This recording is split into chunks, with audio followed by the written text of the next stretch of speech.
Okay, so the shir originally was entitled "What Was Naomi Thinking?" Then I changed the title to "How Can Naomi Say That?" And I'm changing the title again, and it might change afterwards also. This is kind of a clunky title.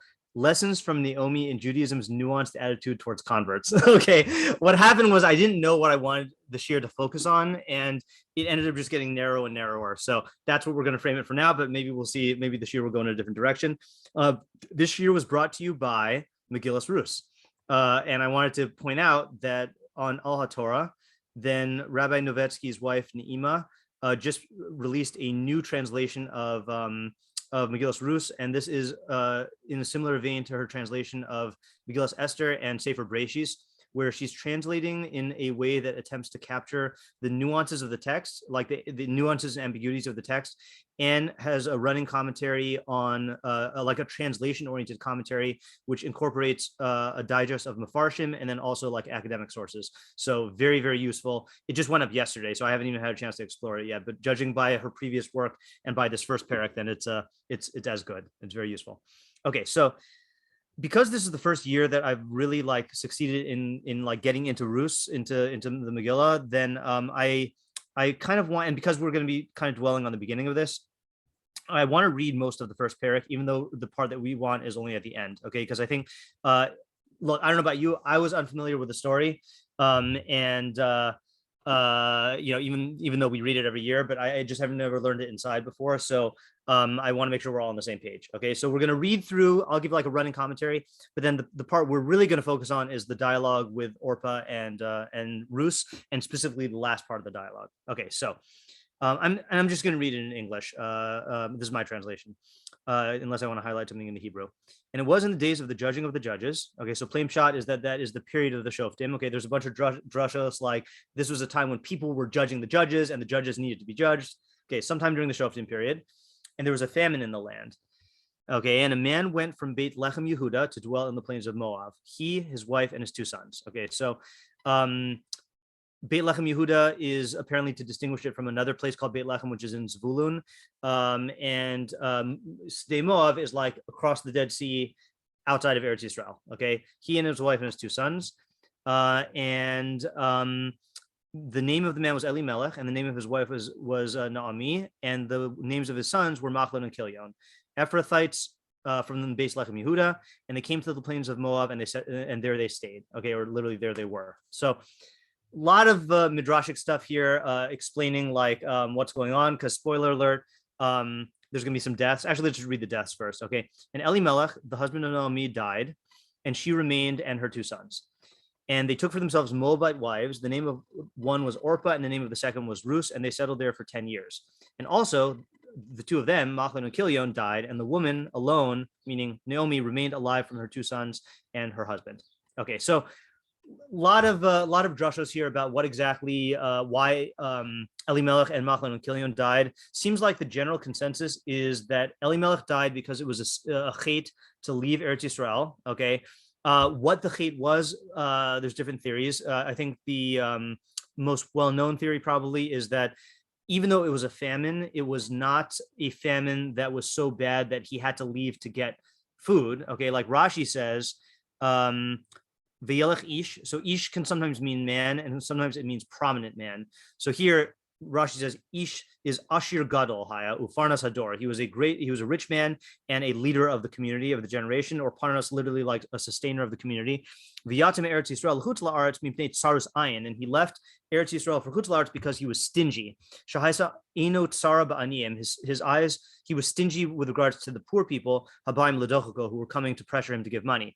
Lekach nenash, and that's why he was punished. So, and there's somewhere in Midrash, which I couldn't track it down. I read it last Shabbos about like there's actually like halachos about how bad does the famine have to be for you to leave the land, and this was like a fraction of that. Like it wasn't even anywhere close to like the famine being bad enough. So you know, seems like he left because he didn't want to give money to the poor. And you got to realize also just how radical this is. Okay, this is in the period of the Shoftim. Okay, so we're talking a few hundred years. I don't even know when in the period of the Shoftim, but let's assume a few hundred years after Yetzias Mitzrayim. Okay, so Jews just got out of Mitzrayim basically, and all the Jews in the world are in Eretz Yisrael. Okay, and he leaves to Moab, okay, and Moab is a place where who is the Melech Moab? Is Balak the Melech Moab, who tried to curse Israel. Moabites are immoral. There's no Jews out there. Even what are they called? God. Who are the 2.5 tribes? God, Menashe. Why am I? Reuven, Gad, and Chatzi Sheva Menashe. I was forgetting which one was the half. Yeah, right. So even they were given a hard time for settling outside of Eretz Yisrael, even though they were all settling there as tribes. So all the more so to go out, and he's going out because of a bad reason.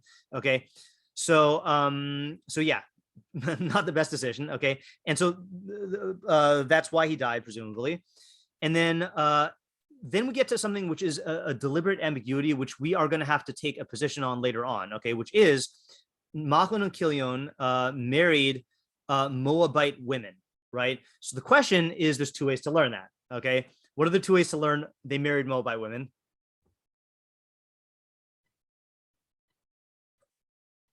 Factually speaking, I mean. You mean whether or not they converted? Yeah.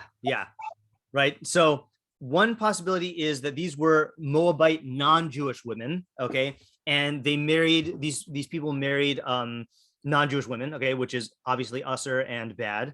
The other way to explain it is that these were converts, or they converted before marrying them, and they're Moabite because of their ancestry, because their country of origin. Okay, so the Mefarshim are divided on that.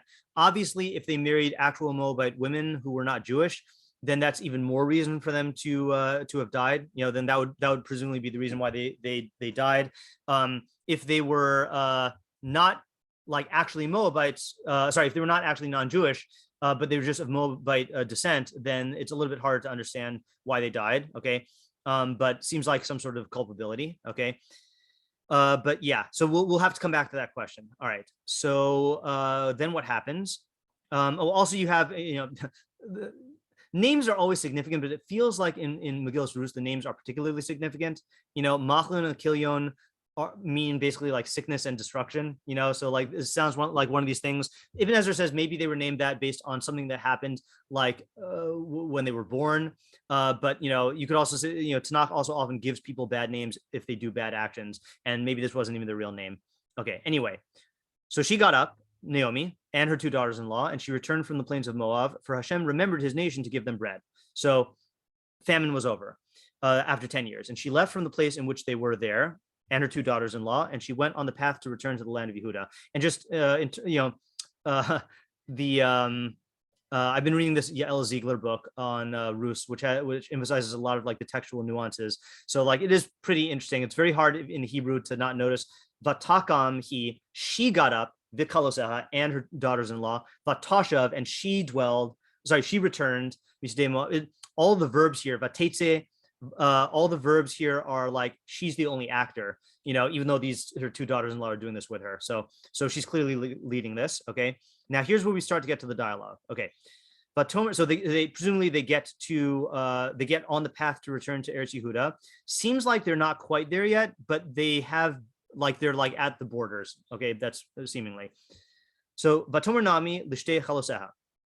And I'm going to read this in Hebrew because there are nuances here. So Naomi said to her 2 daughters-in-law, Lechna, go, Shovna, return, Isha leves ima, each woman to her mother's household. Ya'as Hashem imachem chesed kasher asisem im hamesim b'imadi. May Hashem do chesed with you as you did with the dead and with me. Okay, question about what chesed they did with the dead. Was it the fact that they took care of the burial, which was not expected of them? Or some say that they that really Naomi owed them a ksuba payment, either because that's how it worked in Moabite culture, or that was the agreement, and they pardoned that, or does it mean that they did chesed while their husbands were alive? Okay, and imadi, plain shot, is they escorted Naomi to back to Eretz Yehuda, and we'll see in a little while. Naomi's not what's the expression? A spry young chicken, is that a thing? She wasn't a young woman, right? She was older, so that was a chesed.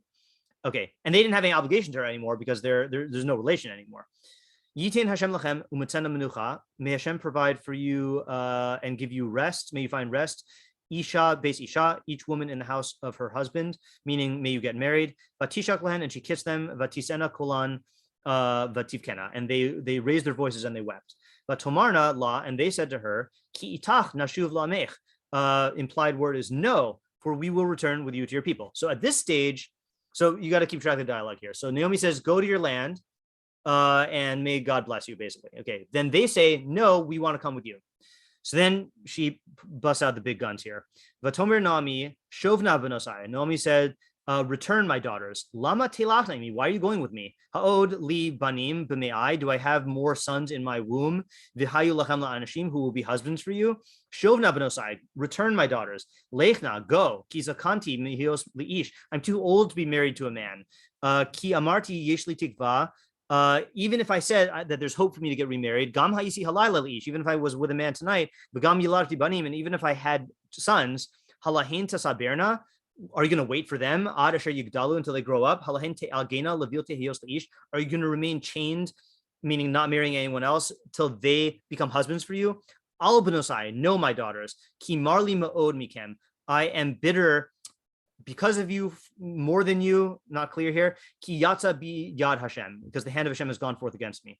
Okay, so initially I wanted to focus on this part of the dialogue also, because just to put it bluntly, this is a weird thing to say. I mean, like it sounds, I mean, if it's literal, then it's very weird. Like, does Naomi actually think that this is the plan that Ruth and Orpah have, that they're going to like wait till Naomi gets married, has sons, and they're going to grow up and then get married, and if it's not what she actually thinks that they're going to do, and it's also weird, like, then why is she going on at length about this? It sounds like very, very bitter. And I mean, she says she's bitter, so I'm not blaming her for that.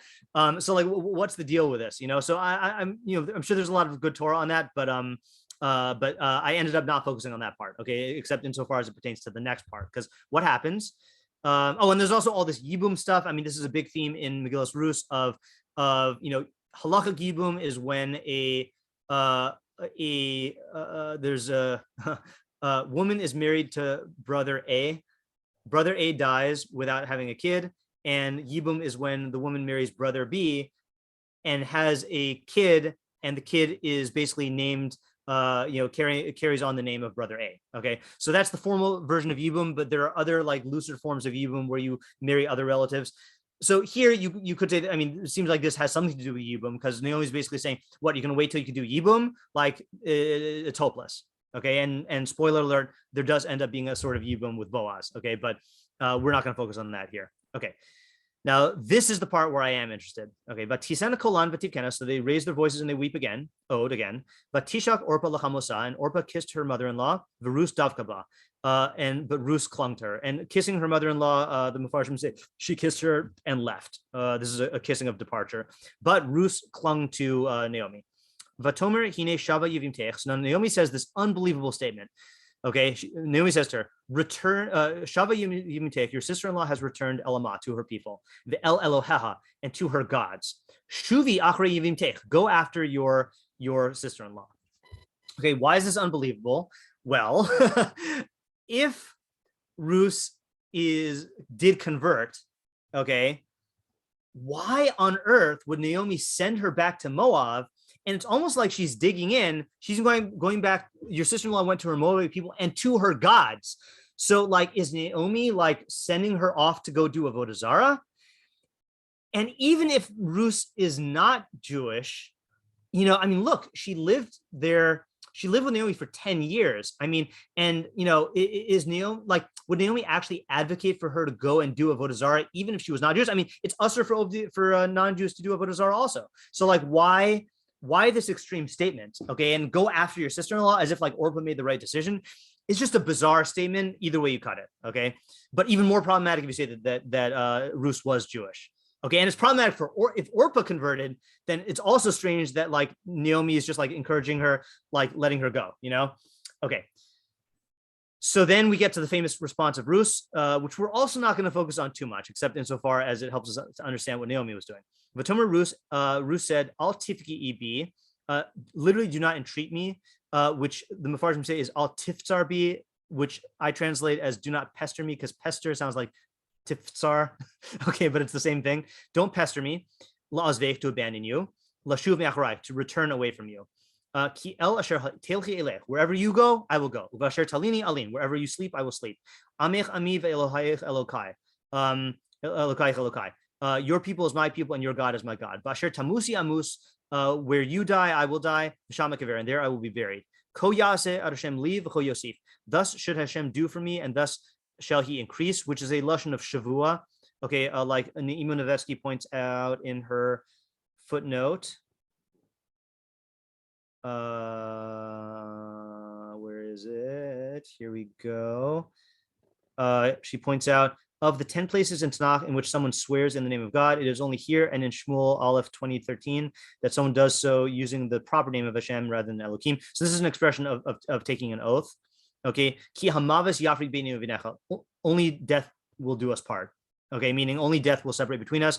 Which in oath form, it's basically like, if I separate from you for any reason other than death, if I separate from you for any other reason, then may Hashem kill me or whatever. That's one interpretation. The other is the only way we're being separated is if we die. Okay, then vatera kihimis ametas hi lalachasita.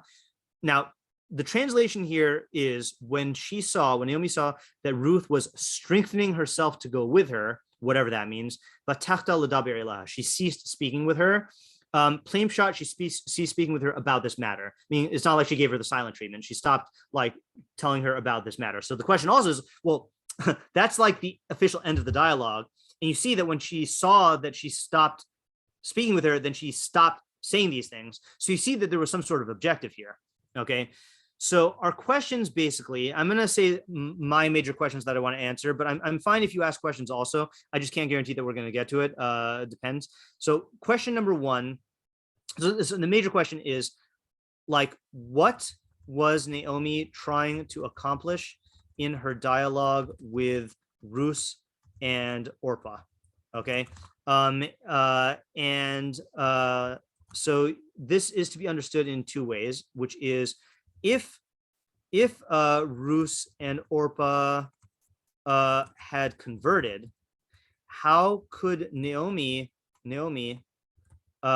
send them back to an idolatrous people and an idolatrous land? Okay, if they hadn't converted, still, okay, how could Naomi send off non-Jews to Avodah Zarah? Okay, and then what we see from the end of the dialogue that Naomi had a mission which was accomplished or aborted when she saw that Ruth was misametzes hi laleches ita. Okay. So what exactly did she see? Okay, that's like my main question. All right. Any other questions on this topic? I guess that you have. I thought I had another main question. But anyone else have any questions on this part of the dialogue? I guess this is a little bit just the flip side of the same questions, but Sure. kind of like what were, or I mean, maybe this is just obvious shot wise, but like what were Orpah and Ruth doing? That's the other question, right? So what were Ruth and Orpah doing, right? At first, they both followed Naomi, and wanted to stay with her. But after Naomi's after Naomi's second, I don't know what you want to call it, like protest, Orpah leaves and Ruth cleaves. I just made that up on the spot, right? So what accounts for that difference? What were each of them thinking? Yeah, that was the other question I was using. I sort of have a question about their conversion. Yeah. And if they did convert, then like, firstly, if you are converting to Judaism, like, shouldn't you mean it, and shouldn't you not just do it because you're getting married? So like, Yeah. why would they have converted?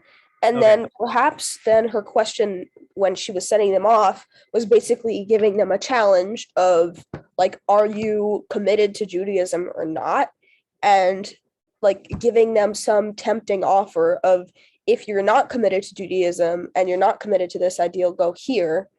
And then Yeah. if they stay, it's sort of like a conditional conversion. Okay, so you happen to be taking the exact approach that I'm going to take, okay, which is very good, because you'll get an answer to it, because that's the approach I'm going to take.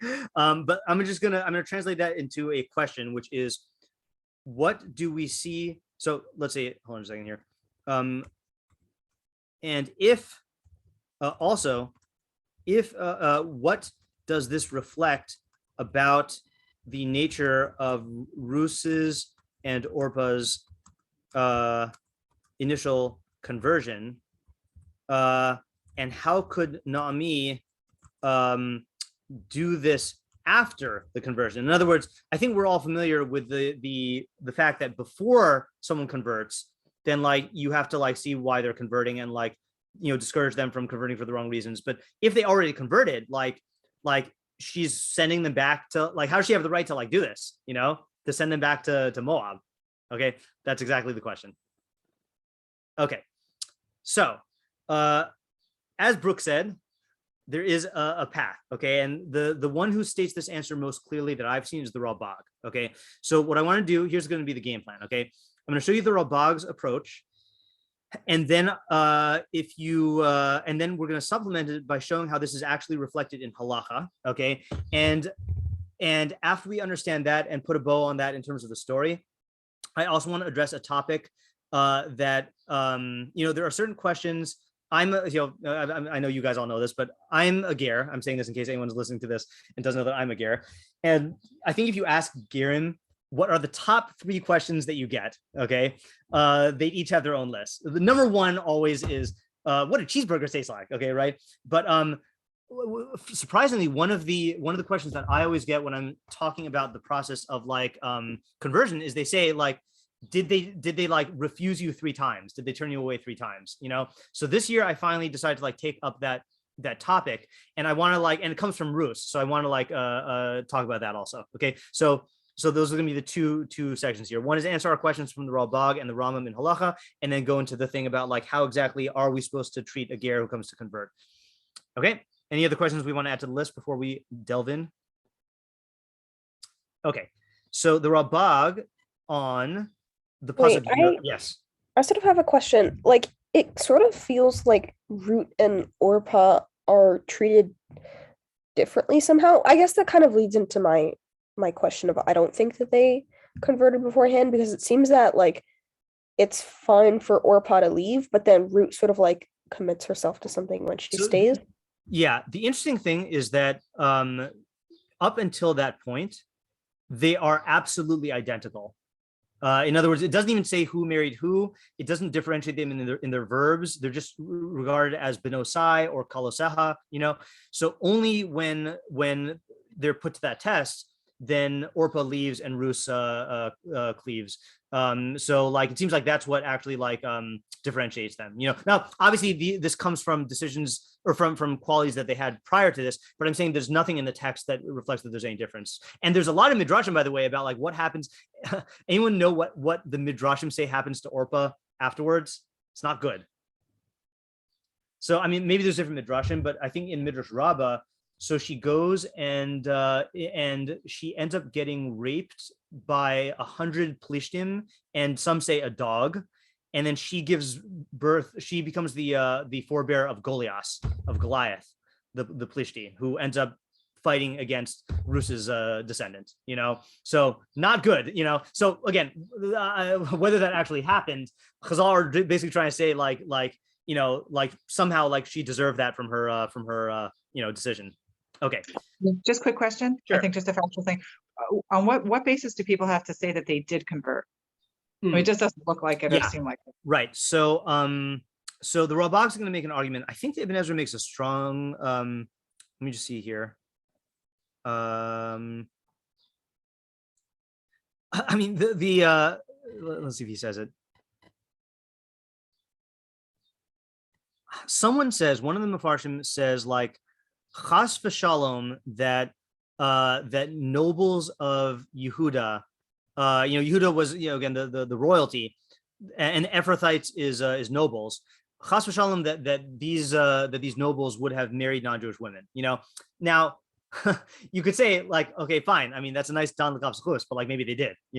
I haven't seen any like one make the argument like specifically that like I haven't seen any stronger argument than that. Maybe there are stronger arguments, but I haven't seen any stronger argument than that.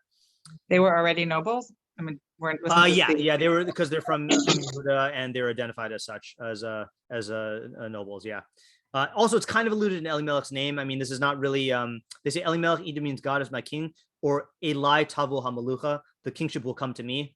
These are drashos, but they seem to indicate that there's some sort of like royalty there. Okay, so on the pasuk of Vatomarna la ki itach nashuv lamech, that they said to her, we will return with you to your people. Ralbag says as follows: Ki itach nashuv lamech, rotalomar shlo yifrdu me ima. I will not. Oh, sorry. Shlo yifrdu me ama. They will not separate from her nation, Yisrael, which is Israel. Ulazeh yashuvu ita. And for this reason, they will return with her to Israel, even though she doesn't have any sons.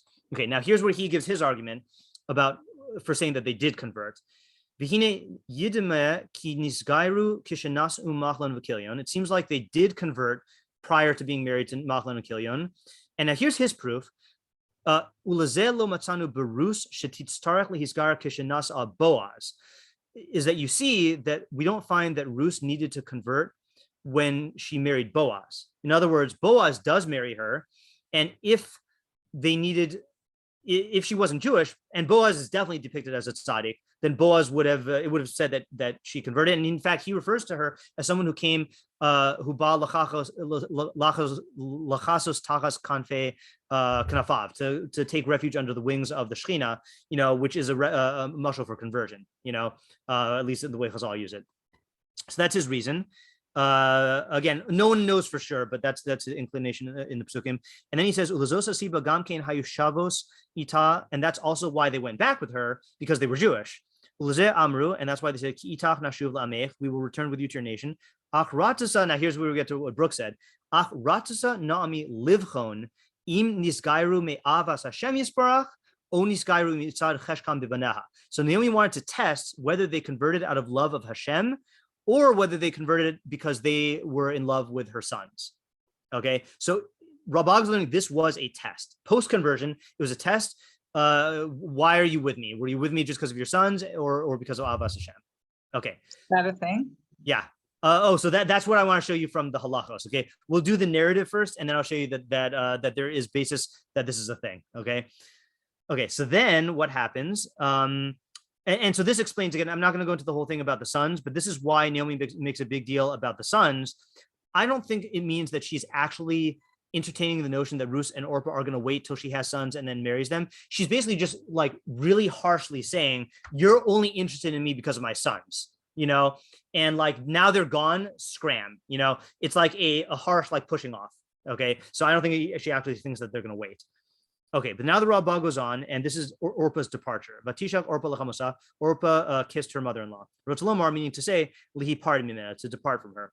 Vahar esa bezeh, and she demonstrated through the departure, da'ata, her mentality, her mindset, shalonis gairak imivnei cheshka ben Naomi, that she only converted because she wanted to marry, because of her marriage of Naomi's son. Okay, so the way I'm learning this is it's like, Orpah was going along with Naomi, and maybe like she was in conflict, maybe in the back of her head, like she was like, no, maybe this Jewish thing is a good idea. And basically Naomi just like basically shook her out of it with this like very, very dramatic speech. And Orpah's like, yeah, what am I doing? Like I'm not going to find another Jewish man. I'm out of here. I'm not interested in this Judaism stuff. I'm gone, So like I explained it that way because Orpah did follow her, and Orpah did say, we're going to go with you. So presumably Orpah did have certain reasons for like going with Naomi. But then once Naomi like spoke so harshly, she left. Okay. Ruth davkabab. Ruth clung to her. Im kolzeh, never, in spite of all this, ki bachra badas Yisrael, because she chose the religion of Israel. V'lo ratzasa lahami yerdatan. She did not want to change her religion. Ulezeh amra ba'asher telchi elech ami ve'elokai elokai. That's why she said, wherever you go, I will go, and my God, your God is my God. Okay. So that's the classic interpretation of that statement. There are different ways that the Mefarshim learn Rus's long statement here. Like there's a whole genre of like midrashim about how like let's see, like I'll show you Rashi.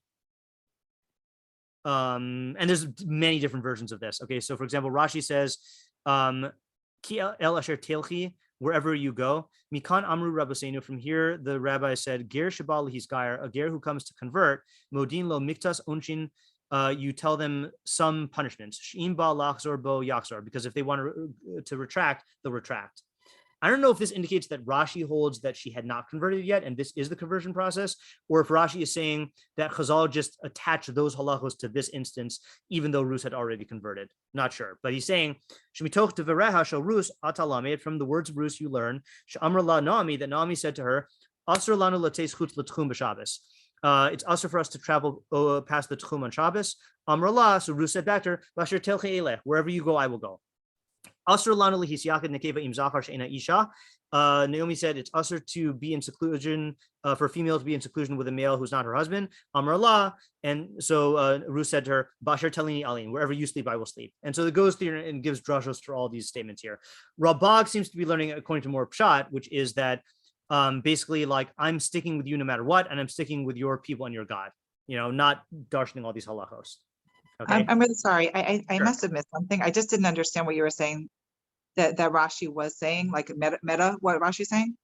Yeah, so I was saying Rashi says Rabbeinu darshu, that the rabbis darshan from here that when a ger comes to convert, then you should tell them some of the punishments so that they can retract if they still want to retract. So the fact that Rashi introduces this by saying our rabbis give this drasha, to me indicates that he's not saying this as pshat. In other words, presumably Rashi holds that Rus already converted. But the drasha is we use this as a model for how you should treat a prospective ger, that you should tell them these things and give them samplings of all the mitzvos and like to give them the opportunity to retract. Right, but this would already have been in practice, and then this is just like the textual source that they're. Yeah, it's either the from? textual source or it's the asmachta. It's like the. I'm sorry, I meant like the textual anchor is what I meant. Yeah, anchor, right, yeah.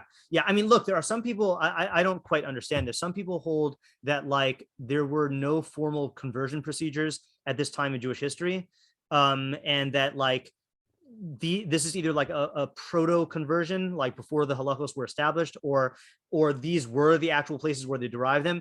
I don't understand that halachically because there are so many mentions of the institution of being a ger in the Torah B'Ksav. It's unthinkable to me that there'd be no Torah B'Peh procedure that it was given to Moshe at Sinai. It's just unbelievable to me. So I say that like this is just the textual anchor. Yeah. Okay.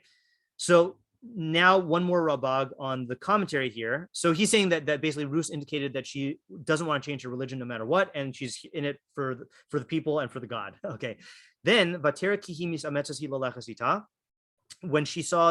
Naomi saw that Rus was strengthening herself to be with her, we learn from here that once you give the ger the light mitzvos and the strict mitzvos from the Torah, the imzeh, and despite this, who wrote ba, the ger still wants to be Jewish. It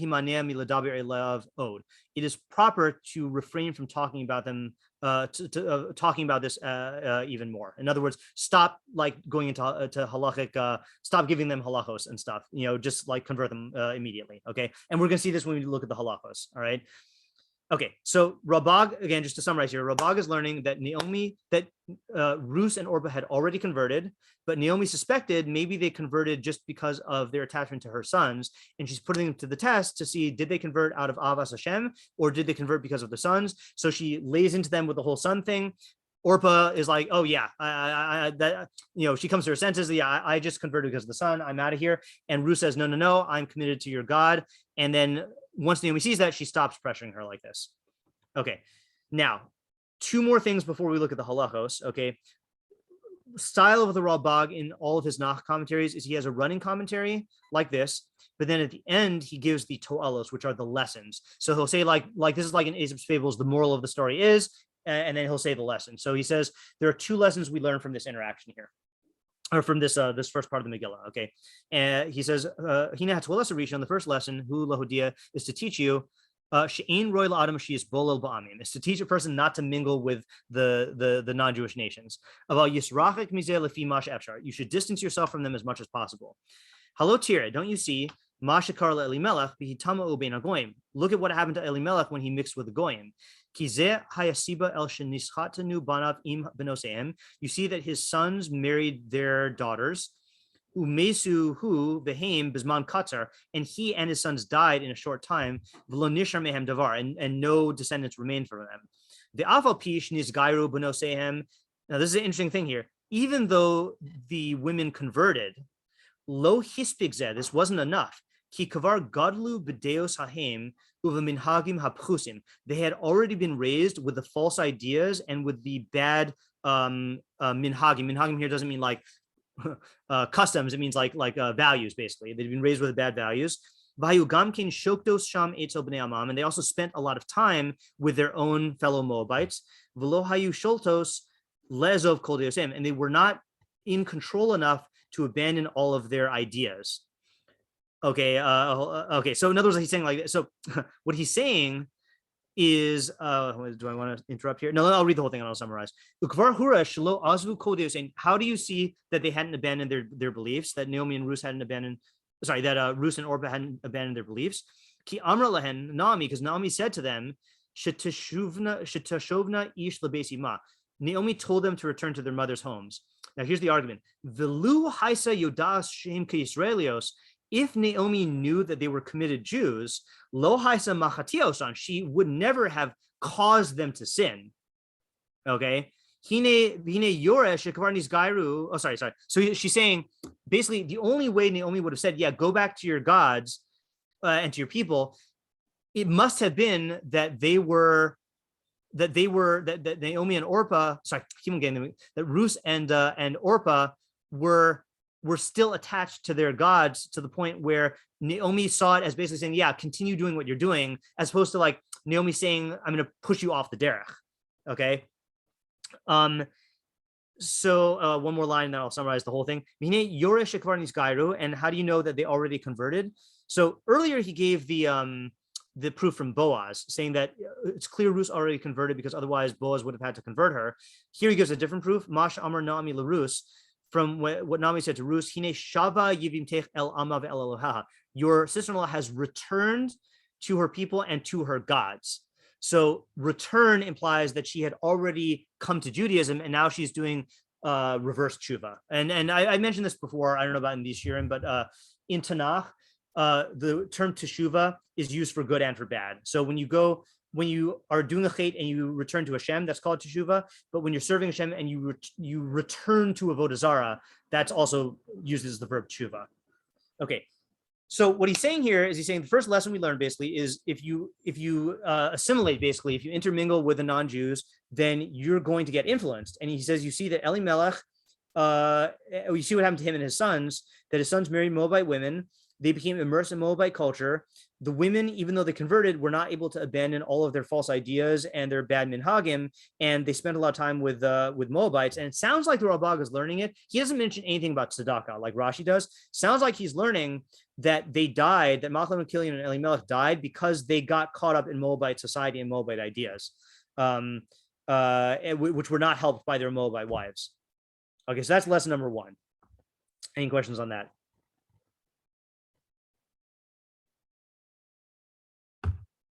Okay, second lesson, and this is more relevant to our topic. I'm sorry. Yes, I did have a question. I had trouble getting to yeah, that's okay. So just to understand factually, so then in other words, they were in the society, and even if their wives were now not in the society, they still absorbed, like they got like partly. I'm just like not clear what happened with their wives. I mean, they were in the society. Like the wives were in Moabite society. Like all the people around them were Moabites. There were no other Jews. And so even though they committed to converting to Judaism, they still had their ideas that they were raised with. They still had certain practices that they were raised with. For example, according to one version of the Midrash, that talks about the halachos that Naomi conveyed to Ruth, the first thing she tells her is Amrullah. She said to her, Biti, my daughter, it is not the way of Jewish women to go to the theaters and circuses of Goyim. Now, when we think of theaters and circuses, we think of movie theaters and like Cirque du Soleil, but the circuses and theaters back then were basically like the equivalent of like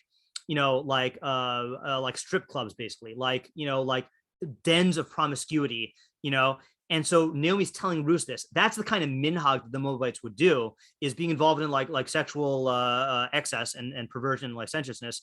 So even though like they converted, you can't just change someone's sexual inclinations or sexual morality or like culture like that, and especially if there is no contrast, like there's no Jewish community, So sounds like Ralbag is learning that like Machlon and Kilion and Elimelech got influenced by these ideas and these practices, and that's why they died. So this would not be a statement in any way about conversion in general, because most circumstances, a person who converts is now in a Jewish community and not still in the old community. Right. Now you could still say that with converts, then the fact that they were raised non-Jewish might be bringing in false foreign values, but you wouldn't have this immersion thing, right? But you would have this. You could have this on a spousal level. I mean, this is why we're very careful if someone converts because of love, because she might say I'm totally committed to Judaism, but she might be bringing in her her Christian ideas and affect the way that the kids are raised, or affect the husband, or vice versa. Right. Okay. Thanks. Yeah, Brooke. Does Judaism discourage conversion because like it's bad for a person to convert unless they really mean it, or more primarily because it's bad for Judaism if someone converts? Another good question that I'm planning to answer. That's good. Okay. This is exactly what I wanted to talk about. Okay. One more lesson from the Ralbag. Yeah. I don't know the question. So when somebody converts halachically, then they're Jewish, even if we don't, it turns out that they weren't sincere, right? Another question that I want to answer. Okay. It's not so simple. Yeah. Go for it. Okay, good. All right. So one more lesson about from the Ralbag, and then we'll look at these halachos, which will answer both of those questions. Okay. So he says, the second lesson is hulahodia. It's to teach you that someone who comes to cling under the wings of the Shekhinah, that's the idiom for conversion. It's proper to scrutinize them, to discern their intent.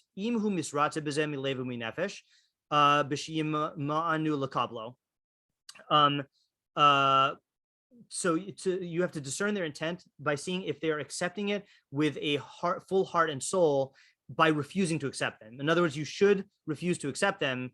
You should discern their intent by refusing to accept them. If they strengthen themselves and make themselves courageous in this mentality or in their resolve, you should not continue to distance them.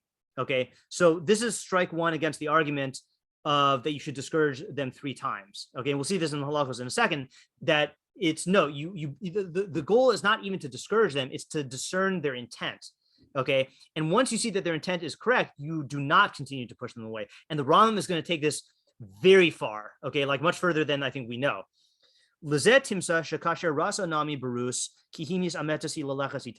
this reason, we see that, you'll find that once Naomi saw about Ruth that she strengthened herself to go with her, she did not continue to distance her from this. Because then she saw that she converted with the heart and soul. You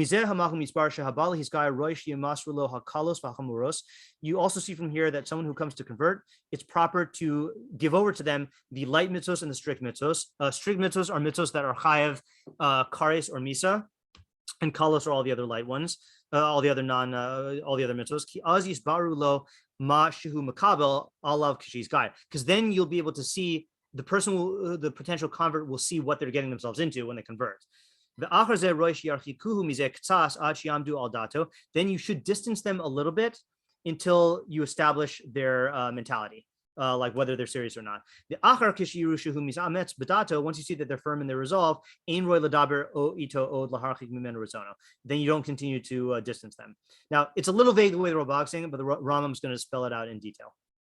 Okay. All right. So are we ready for the halachos? Okay, and then we'll see that once we get the halachos, we'll see the full picture of what Naomi was doing. Okay, let's dive in. Okay, so this is in the Rambam in the Mishnah Torah, Sefer Kedusha, Hilchos Isory Biya, Perak Yud Gimel, Halakha Yud Dalet. Okay, so this is actually before he tells us the procedure for conversion. The procedure he talks about in chapter 14, which I put here in case we need to look at it. But we're going to see he addresses a different question. Okay. Al yale al datacha sheshimshon haMoshiach es Yisrael o Shlomo melech Yisrael yididka. Do not even think that Shimshon, the savior of Israel, or Shlomo, the king of Israel, the friend of God, nasu nashim nachrios begayusan. Don't think that these two men married non-Jewish women while they were non-Jewish. Okay, now why would you think that? Shlomo's criticized for that. Yeah, Shlomo is criticized explicitly for that. I forgot to get the pasuk, but it says explicitly that, let me just read it here, in Sefer Malachim, if I can find it. Yeah, it says by Shlomo, yeah, V'hamelech Shlomo ahav nashim nachrios rabos. Shlomo, the king Shlomo, this is in Malachim Aleph, Perak Yud Aleph, Pasuk Aleph. The king Shlomo loved many foreign women. That's Bas Paro and the daughter of Paro, Moavios, Ammonios, Adomios, Sidonios, Chitios, Min Hagoyim Asher Amar Hashem El Bnei Yisrael Lo Tavo Lahem Behem Vehim Lo Yavo Bachem. So Moabites, Ammonites, Edomites, Sidonites, Hittites, from the nations that Hashem said to Bnei Israel, do not come into their nations and don't let them come to you. Yeah, so it sounds like he married non-Jewish women. Same thing with Shimshon. Okay, so that's not the case. Ella sod hadavar kahu. Here's the esoteric meaning of the matter. Sha mitzvah hanachona kahi. Here's the proper mitzvah for conversion.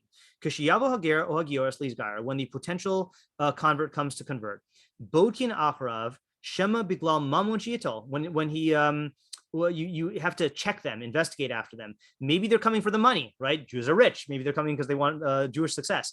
Or because of some position of authority that they're going to get. I don't think that's a common one nowadays. Or because of fear. Also not so common nowadays. Bali kainis ladas. Maybe that's why they're becoming Jewish. Vim ishu, and if it's a man, bodkin achrav shema inav nasan b'isha Yehudis. If it's a man, you check after him. Maybe he set his eyes upon a Jewess. V'im isha he, and if it's a woman, shema ineha nasna b'bachur mi b'chur Yisrael. Maybe if it's a woman, maybe she set her eyes on a Jewish lad. Okay, so these are what we'll call ulterior motives. Okay, so that's step one. You check them. Okay, it doesn't give methods. Okay, but you check. Okay, v'im lo nimtza lahem ila. If you do not find an ulterior motive, okay, ila literally means cause, but it means an ulterior cause. So then what do you do? Modin osan kovid ola Torah, you inform them of the heaviness of the yoke of Torah, the toreach sheish ba'asiyasa al ame haratos, and the burden relative to the other nations of keeping Torah, kadeshi yifroshu, in order to separate them. Okay, so first you check what their motives are, then you tell them about Torah in order to separate them. Im kiblu v'lo pirshu, if they accept it and they do not separate, v'ra'u osan shechazru me'ava, and you see that they are returning to Judaism out of love. Again, here we have returning not because they used to be Jewish, but we use that verb to be like going to the good thing.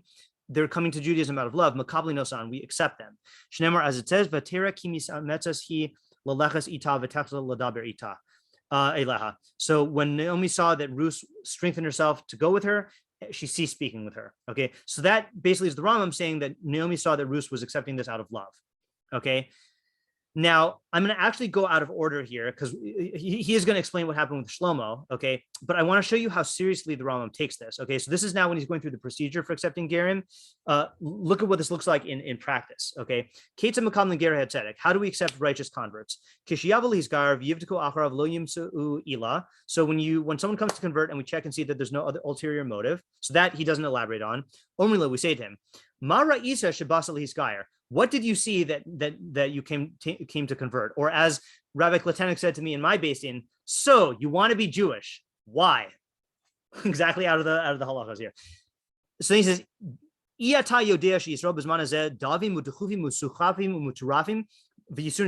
you know that the Jews at this time are woeful and oppressed and afflicted and recipients of violence and afflictions befall them? Amar, if he says, Ani yodeh ve'eni kedai, I know and I am not worthy, Makablin oso miyad, we accept him immediately. Okay, so I don't know why this statement of I'm not worthy. Okay, but that's the statement here. So again, stage 1, check for ulterior motives. Stage 2, you tell them the state of the Jewish people. If they say I'm not worthy, then you accept them for conversion. But then that's not over yet. Okay, it doesn't mean you just convert them. Then umodin also ikari hadas. You inform them of the foundations of the religion. Shu yichod Hashem v'isra avodah zara, which is the oneness of God and the prohibition of avodah zara. Uma'arichim b'davar zeh, and you go on at length with this, meaning the philosophy of Judaism in the ikarim. Okay. Then this is a thing that a lot of people would find strange. Umodin also mixas mitzvos kalos umixas mitzvos chamuros. You make known to them, you inform them of some light mitzvos and some stringent mitzvos. Ve'ein ma'arichim b'davar zeh, and we do not go on at length with this. Okay, so interestingly enough, you don't teach them all of halacha. Now I've said this before whenever I talk about my own conversion, and I'm not saying this by way of criticism. Like I'm sure they have a halakhic source to rely on, but like my Beis Din did the opposite. They gave me minimal knowledge of the ikarim, and then they handed me the English Kitzur Shulchan Aruch and said, basically, essentially memorize this, in all of its detail. So why would you think maybe we don't go on at length about the detail of halachos? Because you could overwhelm someone? Yeah, you could overwhelm someone, right? And you see that overwhelming them and turning them away is considered worse than them becoming Jewish and like not keeping halakha perfectly, which, by the way, I'm making an inference here. This is not psak, but like whenever you're dealing with someone who's a Baal Tshuva, it seems like, and they're becoming more religious, it seems like the conventional wisdom is you ease them into halacha bit by bit, and I know some people feel squeamish about that, of like, how can like I tell them to like, only like, keep partial kosher and like, not keep full kosher and stuff. And people feel squeamish because like, it feels like you're endorsing their averos. Well, I'll tell you this, with a convert, we don't teach them all of halacha. We give them a full course in philosophy, but we only teach them some of halachos. And so it's expected, according to the Rambam, that they're going to be violating a lot of isurim for the first like part of their Jewish life, Interesting. Okay. Again, I don't know how current practice jives with that, but this is from the Rambam. At what point there do they convert? So we haven't gotten there yet, but you'll see at what point, and you'll see that it's not after, there's no more teaching them halacha, okay? In fact, to the contrary, okay? Umodin oso avon leket shichacha upea umaser ani. You tell them about the sin of leket shichacha upea and maser ani, which are all these agricultural mitzvos. I think the reason why you tell them this is this is my theory, is because Gerim in the time of Israel, certainly, but even now, have a harder time making a livelihood. So you want to tell them about like the fact that these are mitzvos that are available of tzedakah, where you can like partake of these, like Ruth, right? Ruth went and she got barley from the fields. Okay, umudin also onchan shel mitzvos, and you tell them the punishment of mitzvos. Ketzad, how so? Omrilo, you say, didn't you know that before you convert to this religion, if you ate chalev, you don't get kares? You don't get stoned. If you violate Shabbos, you don't get stoned. Now you've converted. If you eat chalev, you get kares. Then you get skila. Now here's where we see this. The ein marbin alav, you do not go in excess about the punishments, okay? The ein medaktikin alav, and you do not be precise. Okay, why? Shema yigrom lo latardo ulahatosu miderech tova lederech ra'a. Perhaps we're concerned you will cause him to be turned off from the good path to the bad path. In the beginning, we only draw a person in with pleasant words that are soft. And it also says, I will draw a man in with cords, and afterwards with chains of love. I'm not sure the literary reference here. Okay, so in other words, this is a further thing. You tell them some of the strict mitzvos and some of the chamuras, so they got to know that there's a death penalty in kares, but you don't go on at length. You don't teach them all of halacha. You don't even be precise about like what needs to be done in order to get these punishments, because you don't want to turn them off. At this point, you don't want to turn them off. This is, remember, after you've checked to see ulterior motives, and you've also made known to him the situation that Israel is in, and you've accepted him for conversion. This is now the like crash course period. Okay, you don't want to turn him off at this point. And then he says, "Ukashem shemodin oso onchan shel mitzvos." just as you tell him the punishment of the mitzvos, kach modin also skaron mitzvos, you tell him the reward of the mitzvos, modin also shabasiyas mitzvos elo yiskei l'chai l'olam haba. You say by doing these mitzvos, you're going to merit life in the world to come. You say that there's no such thing as a complete tzaddik except for someone who has chachma, who does these mitzvos and knows them. That's my thing that I always say, that you have to tell him that our idea of a tzaddik is a different idea of a tzaddik than other religions. Our idea of a tzaddik is a bal chachma who understands what he's doing. Okay, that's like the paradigm of tzaddik. Yeah, it's a great idea. And you say to him, don't you know Olam Haba Olam Haba is only for tzaddikim behem Yisrael, and that's the Jewish people. And when you see the Jews suffering in this world, there's a good hidden good waiting for them. And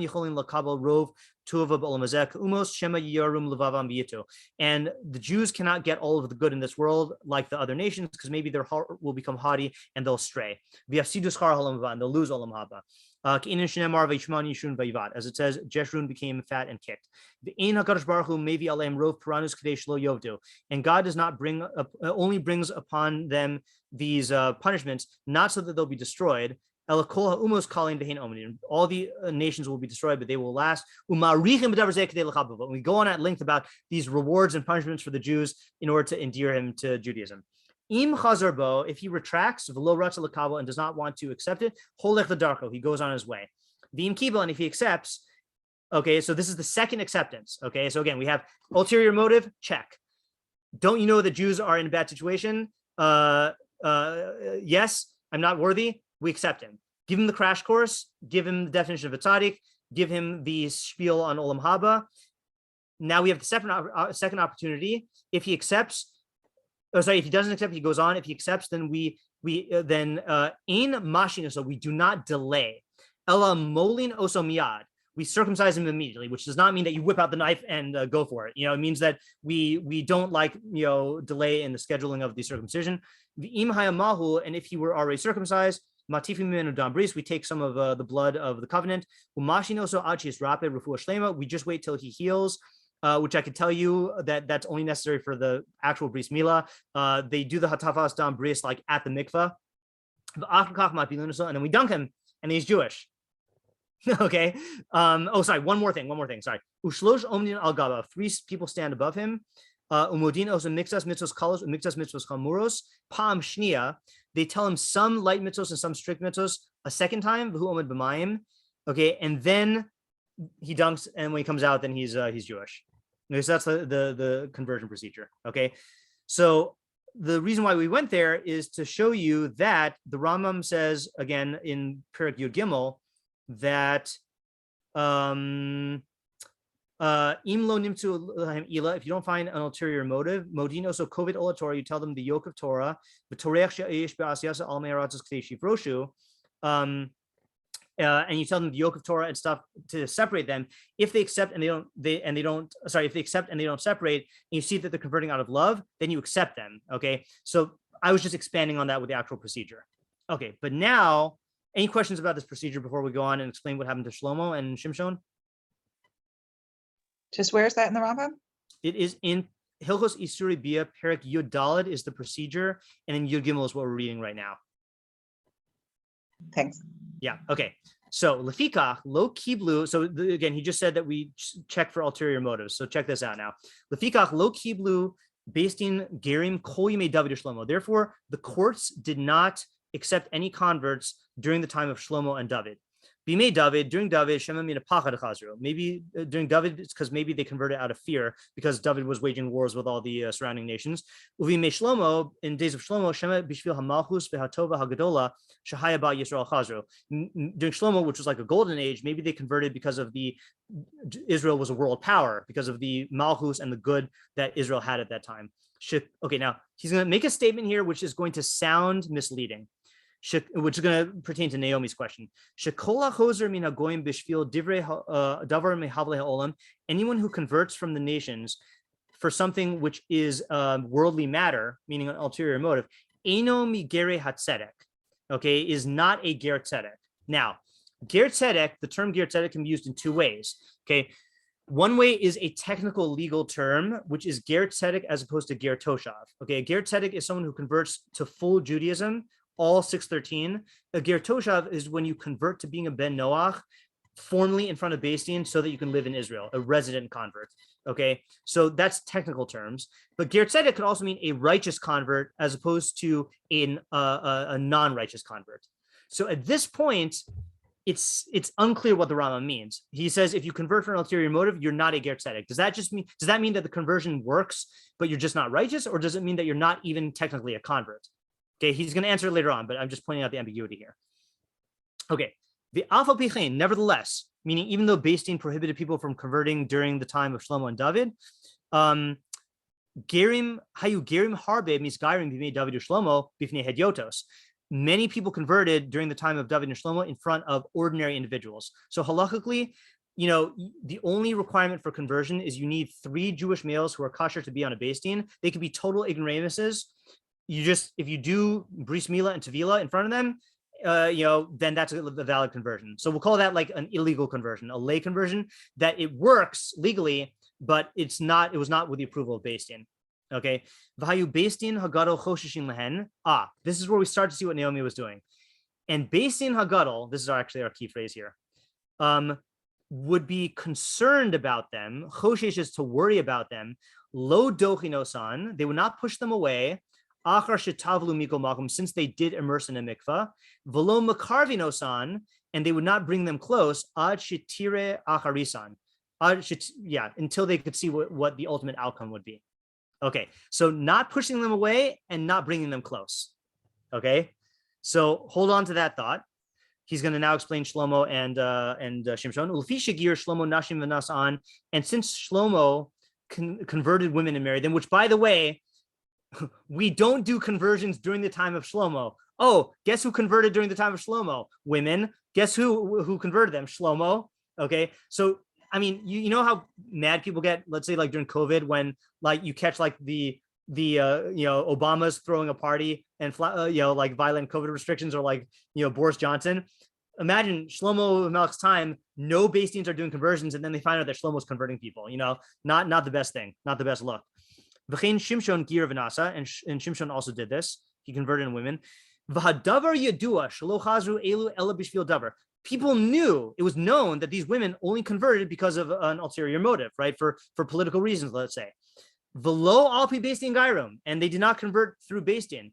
V'chashvan hakasav ki'ilu hein goyos u'v'yisurin omen, and therefore the pasuk considers them as though they are non-Jewish and as though they are usher, okay, even though they're not.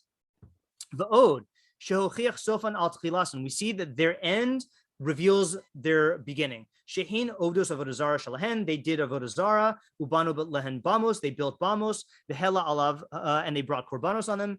V'hela v'kasuv ki'iluhu banan, and the pasuk considers it as though Shlomo built them. Shnemar, as it says, az yibani Shlomo bama. Shlomo built a bama.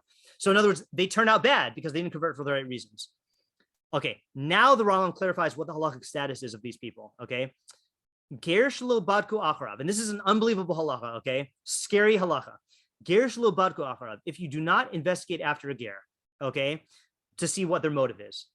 O shelo hudihu hamitzvos onjan, or you don't tell them the mitzvos and their punishment. Umal v'taval, and he gets milah and tevilah, or if it's a woman, just tevilah, bifnei shlosha hedyotos, in front of 3 ordinary individuals who are not chachamim, hare ze ger, they are considered converted. Va'afilu noda shebishvil davar hu misgar, even if you know they converted because of some ulterior motive, right? Guy comes up, okay, we got to envision this, okay? We go to Far Rockaway, right? We grab 3 random Jews off the street, okay? Not Talmidei Chachamim, just 3 random Jewish men, okay? We grab a non-Jew and we say, hey, non-Jew, you want to convert? He's like, okay. And you're like, why? And he's like, oh, I want money. And you do milah and tevilah, and you don't even tell him about the mitzvos, he's still a convert, okay? It's that easy, all right?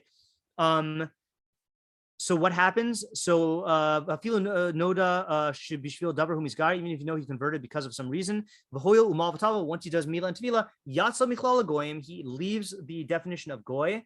V'choshishin lo, again, we worry about him, we're concerned about him. Ad she's bar tzidkuso, until his righteousness is established, is clarified. Afilu chazar v'avad avodah zara, even if he went back and worshipped avodah zara, okay, the day after. Harihu Kisrael Mishuman. We treat him not as a non-Jew, we treat him as a Jew who was an apostate. Shekidusha of Kiddushin, his Kiddushin works, u'mitzvah lahachzir avidaso, and it's a mitzvah to return his lost objects. Me'achar shetavel nase Kisrael. Once he did tefillah in a mikvah, he is like a Jew. He is a Jew. Lefikach kim Shimshon u'Shlomo nishosein v'afal pi sheniglasodan. Therefore, Shlomo and Shimshon kept their wives even after the secret was revealed. Okay, so this is what I want to say that Naomi was doing with Ruth and Orpah, as the Ralbag says, but the Ralbag didn't spell it out halachically. So what was the case? They married because of Machlon and Kilion. That's clear, seems, okay? They lived with Naomi for 10 years, okay? And the Machlon and Kilion died, and they followed Naomi to Eretz Yehuda. However, Naomi is still in doubt. Are these going to be, did they convert for the right reasons, or are they committed for the right reasons or not? So what she's doing is she's testing them. This is a post-conversion test to see whether they actually are committed to Judaism and whether they converted for the right reasons or not. And that's the choshesh lo dochinosan lo makarvinosan. We don't push them away and we don't bring them close. And in fact, there is a midrash in Rus itself that says, Amar Rabbi Yitzchak bachutz lo yalin ger. A ger should not sleep outside. Okay, that's a pasuk in Eov. And then the drush is le'olam yihei adam doche b'smol u'makarav b'yamin. Person should push with his left and bring close with his right. Okay, which I don't know if that's a reference to this, but it is on this dialogue, you know. And that's what Naomi was waiting for. And what happened? The test worked in both ways. It showed her that Orpah was not committed and Ruth was committed. And once she saw that they were committed, that Ruth was committed, she accepted her and did not continue to pressure her, because there's no mitzvah to turn away the ger, especially if they already converted. It's that you don't want to, and you don't want to turn them from a good path to a bad path. So that's my understanding of what Naomi was doing with Ruth and Orpah. Any questions on that? I realize I haven't answered one of Brooke's questions yet. Oh, Brooke's not here anymore.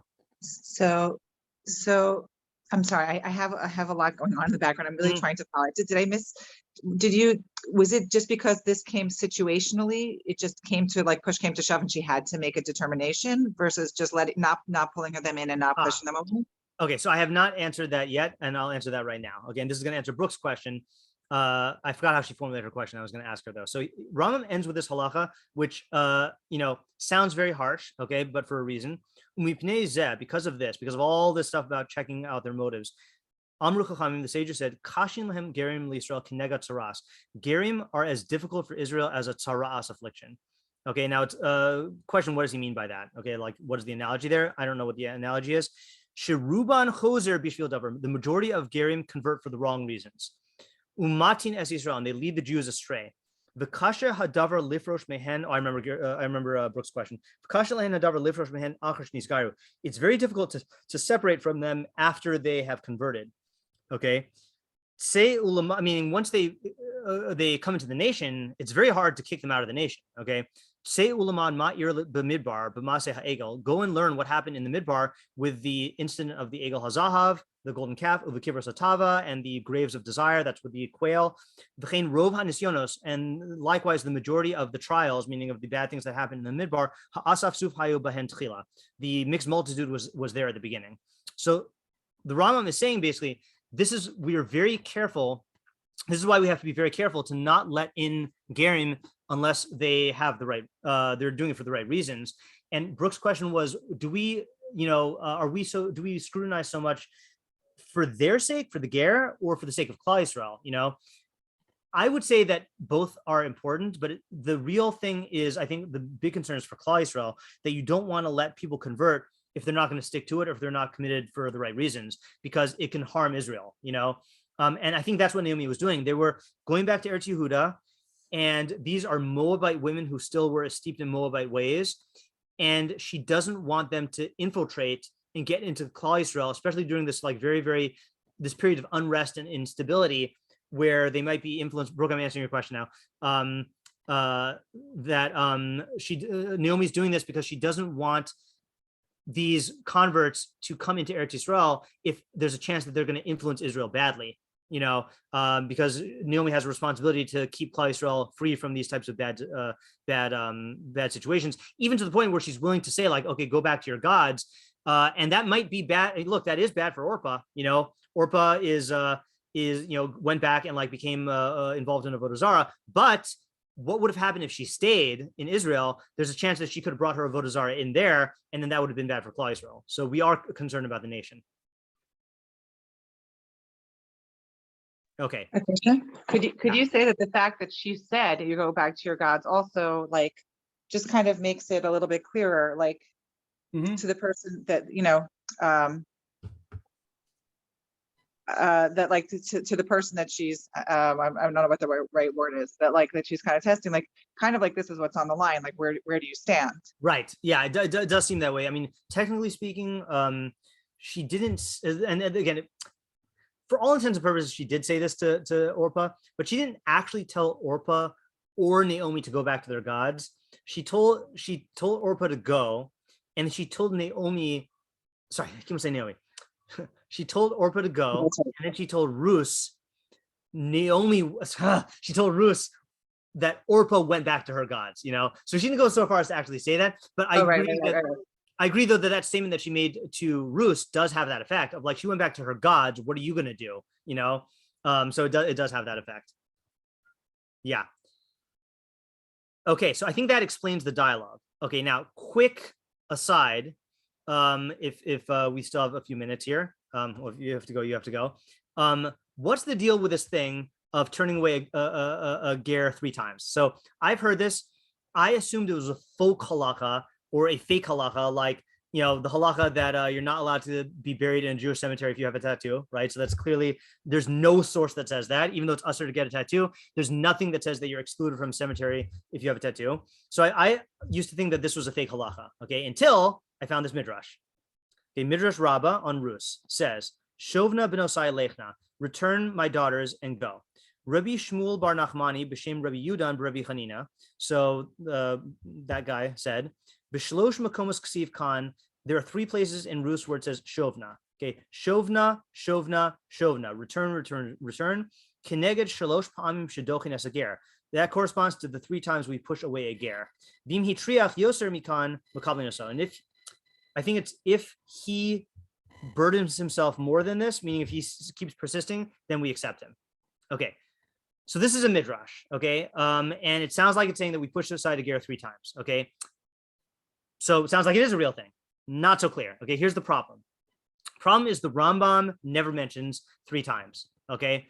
The Shulchan Aruch never mentions 3 times, okay? And he does mention what the Rambam did, which is in marbin alav ein medaktikin alav. We do not be excessive with him and telling him about halacha, and we're not exacting with him. And we also, it says in kibel, if he accepts malinos miyad, we circumcise him immediately, just lashon Rambam. So the Shulchan Aruch never says 3 times. The Aruch HaShulchan, so Rambam doesn't say it, the Shulchan Aruch doesn't say it, the Aruch HaShulchan also says v'in marvin alav ein medaktikin alav klomar, meaning to say shelo ye'aimu alav harbe, we do not intimidate him excessively. De'im kain, because if we do intimidate him, ye muchrach lifrosh, then he'll be compelled to leave. He wants to take refuge under the Shekhinah, the wings of the Shekhinah. Okay, so no one in halacha that I'm aware of brings this down in practice, except, okay, and this is the only source I found, and I've asked other Gerim who've like looked into this. The only source in halacha that I found that brings this down is the Rokeach, who's an Ashkenazic posek in the, I believe, 12th century, and he doesn't even bring it down the way people say. Here's what he says. He's talking about the conversion procedure. He says, you say to the ger, Omer lo, Iata yodea she'Yisrael b'zman hazeh dochin udchufim u'schufim u'mutzarafim b'yisurim ba'alim leim. Don't you know that Israel is downtrodden? Im yomar yodea ani v'eni kadai. If he says, I know and I am not worthy, makabli no so, we accept him. Umamanin bo ad gimel pa'amim. And we refuse him until 3 times. Okay? Ulevasov makabli no so. And in the end, we accept him. So he does not say that 3 times is a requirement. He says it's a limit for how many times you can refuse a person if you're trying to do this test to see what their motives are. Okay, so it's an upper limit. And similarly, Ramosha al-Sheikh, who's a commentary on Rus, not a posek, he also says the same thing, that he says, Rak smol docha v'yamin makarvos, you push with the left and you bring close with the right. Liros, to see, im b'chol libo hu ba, if the person is coming with all their heart, im ein, or not, al kain ein dochin oso harbe, we don't push him away excessively, rak pa'amayim shalosh, only 2 or 3 times.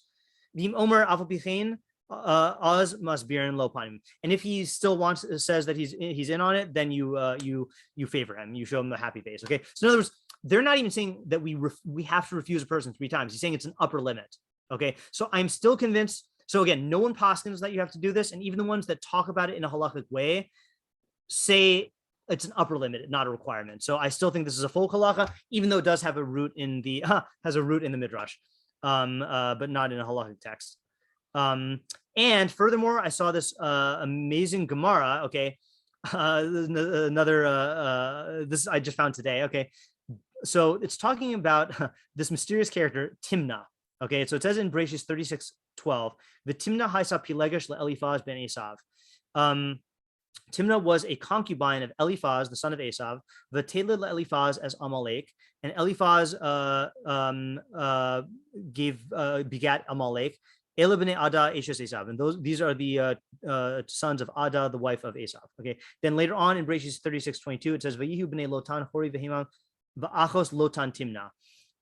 So the children of Lotan were Hori and Hemam, and the sister of Lotan was Timna. So that's Timna again. Okay, same Timna. So this is in the Gemara about Menashe, the evil king, who would take psukim in Torah that didn't seem to teach ideas, and Menashe would mock them and say that this did not come from God. Okay, so the Gemara is giving drashos for like what all these psukim mean and what we learn from them. So what lesson do we learn from the fact that Timna was a pilegesh of Eliphaz and that the sister of Lotan was Timna? So here's what the Gemara says. So Timna wanted to convert to Judaism. And now obviously this was not Judaism.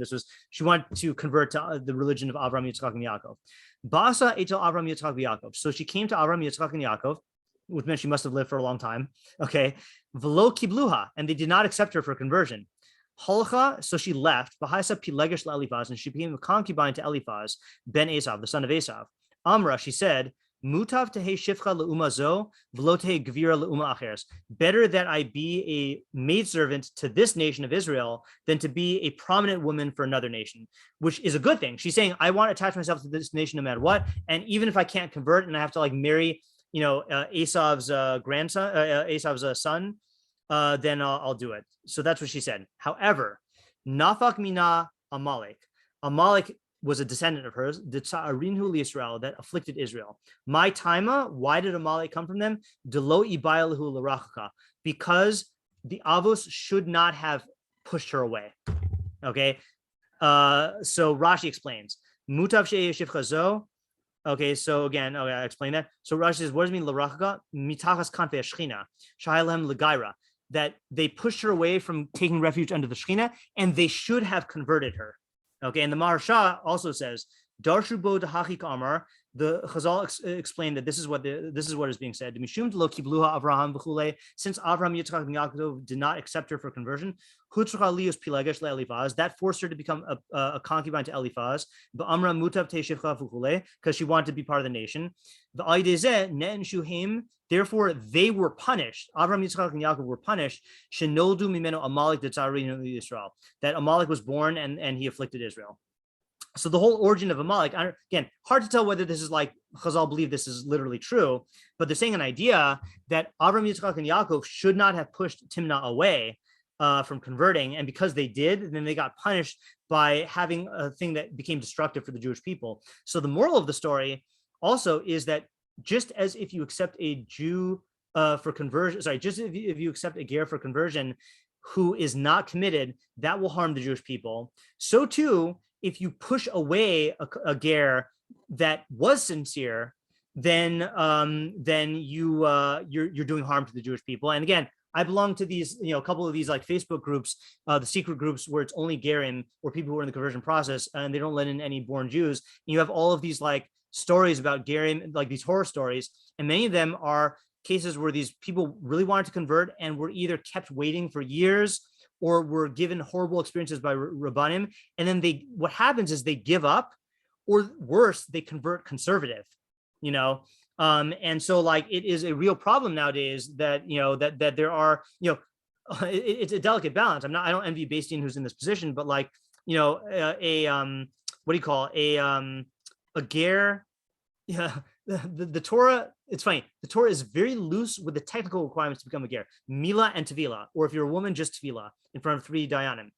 But the Torah entrusts Beis Din for investigating to make sure that these people are committed, because it could be so destructive if you make the wrong decision here either way, you know? So the title that I went with the shir, just to sum it up here, the ultimate title was Lessons from Naomi and Judaism's Nuanced Attitude Towards Converts. You know, this is nuanced. Like, it's not just that we push them away, and it's not just that we bring them close. We convey what they're getting into in a very specific way, not pushing too much, not overwhelming them, but also like giving them right philosophy and all this other stuff. And then even if they convert, we also don't fully accept them. We test to see whether they're going to be of harm to us or not. And we're concerned about them, but we're also concerned about the nation. And like, they're good for the Jews if they're good, but they're bad for the Jews if they're bad. So it's much more nuanced than I think people realize, you know, despite the fact that we have a mitzvah of avas hager, you know, it's very nuanced. It's not just like we welcome them with open arms.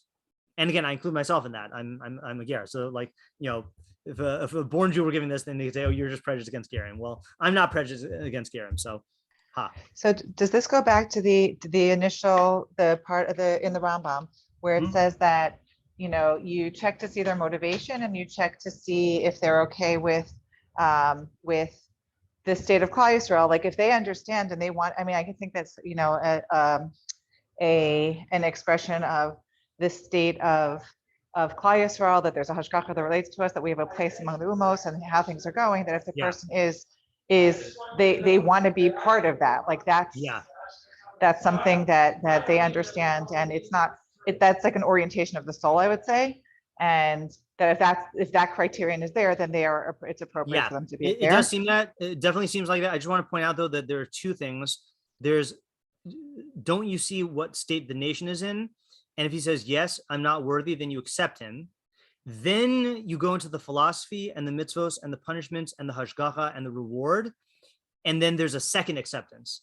So it does seem like the sociological acceptance of, or whatever you want to call it, being part of the nation that's oppressed is like barrier to entry number one. Then knowing the full scope of what you're getting yourself into and the philosophy and how hard the mitzvahs are and what the punishments are and the hashgacha relationship, that's bar number two. So there are two bars there. Okay, it's really interesting. Yeah, it's very interesting. More to think about. Yep, definitely. Okay, so I hope you know, even though we didn't give any like huge insights into the Megillus Rus, I did find this interesting, and I thought that it does give insight to that little dialogue. So hopefully we get more insights into Rus, but that's it for today. Thanks for coming. And by the way, I am almost certainly not giving shir on Friday. Okay, next Friday. So that was a recent decision. So I'll send an email anyway. But all right, have a good Shabbos. And if we don't talk Thank you. have a good Shabbos. Thank you.